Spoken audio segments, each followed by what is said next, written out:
बच्चे की heart beat अगर गर्भ में एक बार आई, उसके बाद फिर चली गई, तो क्या मतलब होता है हार्ट बीट के आके चले जाने का?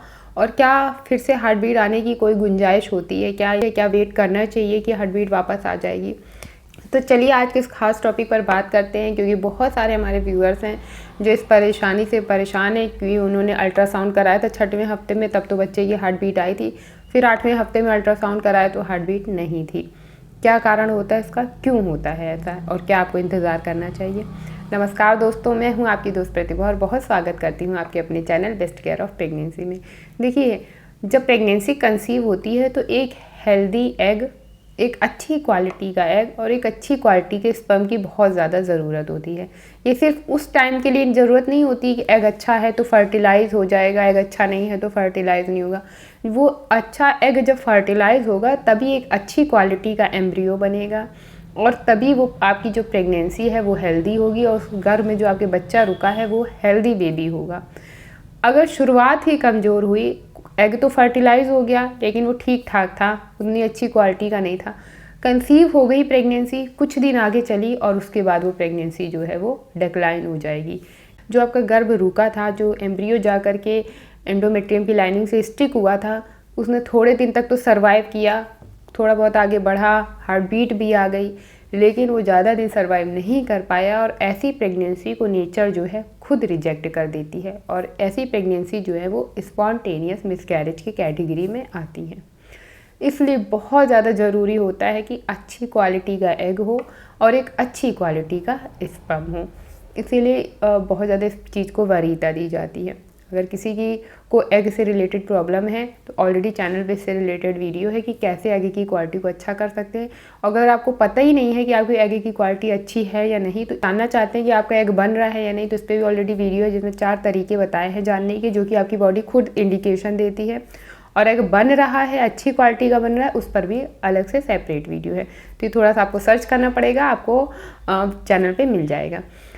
तो बात करते हैं कि क्यों हार्ट बीट आकर के चली जाती है। तो बात शुरुआत यहीं से होती है कि अगर एक अच्छी क्वालिटी का एग था, अच्छी क्वालिटी का स्पर्म था, तब तो प्रेगनेंसी चलेगी, हेल्दी होगी, सेव होगी। लेकिन अगर शुरुआत अच्छी नहीं हुई है, एग ठीक ठाक क्वालिटी का था या अच्छा नहीं था, स्पर्म भी, या तो एग अच्छा नहीं था या तो स्पर्म नहीं अच्छा था, उनका फर्टिलाइजेशन हो गया, एम्ब्रियो बना, वो जाके यूट्रस में इम्प्लांट भी हो गया, लेकिन वो प्रेगनेंसी थोड़े दिन चली, आगे कंसीव हुआ, आपको प्रेगनेंसी टेस्ट पॉजिटिव भी आ गया आपका, आपने जा कर के अल्ट्रासाउंड कराया, उसमें बच्चे की हार्ट बीट भी आ गई, लेकिन वो हार्ट बीट अगर आप चेक करेंगे तो बहुत ज़्यादा नहीं होगी कभी भी। वो हार्ट बीट या तो 100 तक होगी, 100 तक होगी, या फिर 100 to 120 तक अराउंड होगी। अगर आप किसी के साथ ऐसा केस हुआ तो आप चेक करके देखिएगा। मतलब जो एक हेल्दी हार्ट बीट आती है प्रेगनेंसी में, जो पहली मैं बात कर रही हूँ, पहली हार्ट बीट की, तो वो 120 से लेकर के 180 के बीच होती है।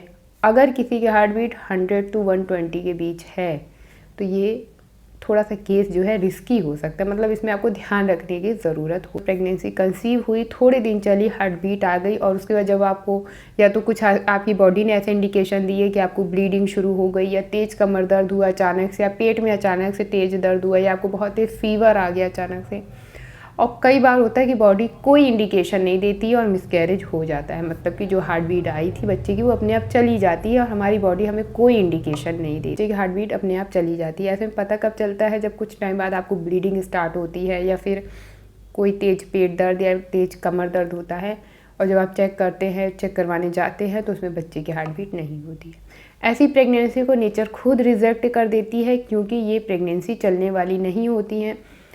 बाई चांस अगर 10 में से 1 केस में हम मान लें कि प्रेगनेंसी रुक भी जाए, चल भी जाए, तो जो बेबी होते हैं वो कोई ना कोई बीमारी के साथ, फिज़िकल बीमारी के साथ पैदा होते हैं, या तो उनके फेशियल फीचर्स अच्छे नहीं होंगे, चेहरे की बनावट ठीक नहीं होगी, या फिर हाथ पैर उनके सही नहीं होंगे, या बैक बोन उनकी ठीक नहीं होगी, मतलब वो हैंडीकैप होते हैं, वो फिज़िकली स्टेबल नहीं होते हैं।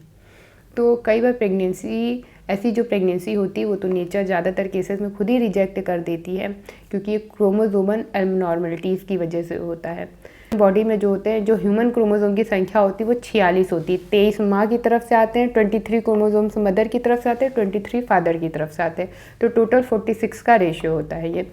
लेकिन अगर यही क्रोमोसोम की संख्या 45 रह गई, 44 रह गई या 47 हो गई बढ़ के, तो ये क्रोमोसोमल एबनॉर्मलिटी की कैटेगरी में आता है। ऐसे में बच्चा जो होता है वो फिज़िकली सही नहीं होता है, नॉर्मल नहीं होता है, वो अबनॉर्मल कैटेगरी में पैदा होता है।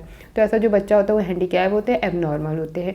तो कई बार नेचर खुद ऐसी प्रेगनेंसी को रिजेक्ट कर देती है, लेकिन जिनके केस में रिजेक्ट नहीं होती है ऐसी प्रेगनेंसी, 1% ऐसे केसेस होते हैं, उनको ये जो बच्चे जन्म लेते हैं वो इसी विकलांगता के साथ उनका जन्म होता है।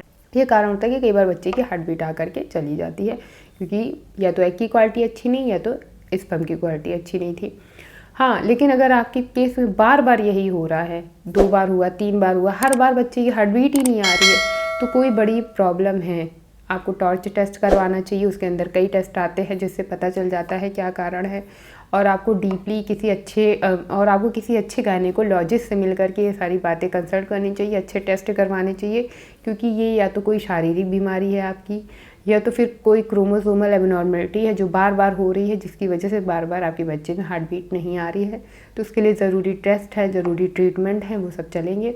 वो सब आपको किसी अच्छे गायनेकोलॉजिस्ट से कंसल्ट करने पर पता चल जाए। एक आध केसेस में होता है, ऐसा नहीं कि एक बार बच्चे की हार्ट बीट आके चली गई तो बार बार ऐसा होगा। मेरी प्रेगनेंसी में भी हुआ था, मेरे फर्स्ट प्रेगनेंसी में यही हुआ था कि बच्चे की हार्ट बीट आई थी और 3 मंथ अराउंड मेरा कंप्लीट हो गया था, तब बच्चे की हार्ट बीट जब मैंने चेक कराया तो पता चला कि वो 2 महीने के बाद ही चली गई थी, जो कि मुझे काफ़ी लंबे टाइम तक साइन सिम्टम्स कुछ आए ही नहीं थे।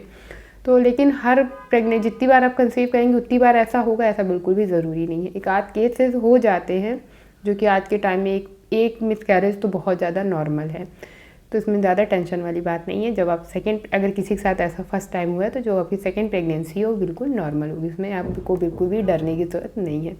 बस फॉलिक एसिड और मल्टीविटामिन शुरू से ही लेते रहिएगा, तो जो सेकंड प्रेगनेंसी होगी वो सेफ और हेल्दी होगी। तो आई होप कि जानकारी आपको अच्छी लगी होगी। वीडियो अच्छा लगा हो तो लाइक कर दीजिएगा, चैनल को सब्सक्राइब कर दीजिएगा। ऐसे हेल्पफुल वीडियोस के लिए शेयर करना मत भूलिएगा, तो ये शेयरिंग इज़ केयरिंग। आपके शेयर से किसी और की भी बहुत मदद हो सकती है, उनकी भी टेंशन दूर हो सकती है। चलिए मिलते हैं नई खास वीडियो में किसी नई और बेहतर जानकारी से। तब तक के लिए स्वस्थ रहिए, व्यस्त रहिए, बेस्ट केयर ऑफ प्रेगनेंसी देखते रहिए। Bye bye, see you soon, नमस्कार।